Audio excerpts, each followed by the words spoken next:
The Philippines, as recent data shows, is responsible for over 1/3 of the world's ocean plastic waste. 7 out of the top 10 rivers that contribute to ocean plastic pollution are in the Philippines. The amount of wastes that are being centrally collected is very small. From that study, we estimated it to be around just 40% is being collected. So 60% you're just leaving it up to the barangays, to the citizens on how to manage their waste. Hi, I have something to share. As of March 2021, there are 42,046 barangays throughout the Philippines. Currently, the province of Cavite is composed of 17 municipalities and 6 cities with a total of 829 barangays. Our city of Dasmariñas has 75 barangays. Oh wait, there's more! Did you know that a change for betterment can start in a simple community? Have you heard about the project where everyone is reducing waste, recycling, and building their very own pot gardens out of it? Well, if you haven't, and you are interested, come join us in our advocacy.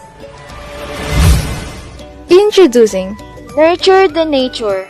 Turn trash Into treasure. The main purpose of our campaign is to encourage citizens to invest in recycling and building pot gardens in their areas and in the community. This project requires action with creativity and conservation. All of us can get benefits from it. Here are the main goals of our advocacy. Number 1. Reduce garbage waste to prevent a growing pollution. Number 2, promote segregating, recycling, and creativity among the residents. 3. Give citizens idea on how they can turn their waste into a new and useful object. Convey support and value in taking care and conserving environment.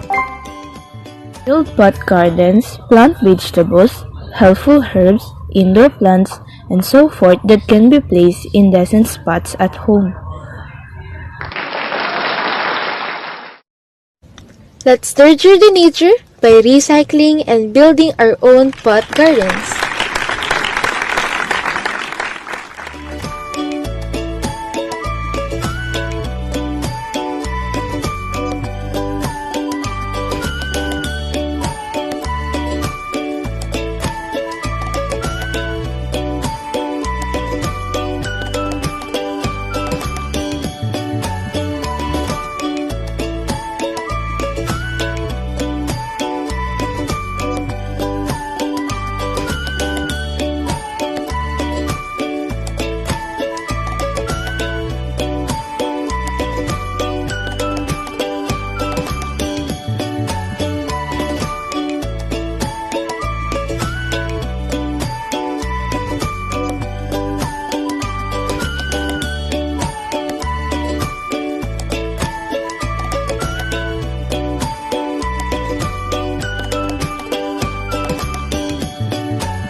Let us save the world by starting with the community. The first step towards the better future is to Nurture the nature. nurture the nature. Nurture the nature. Nurture the nature. Nurture the nature!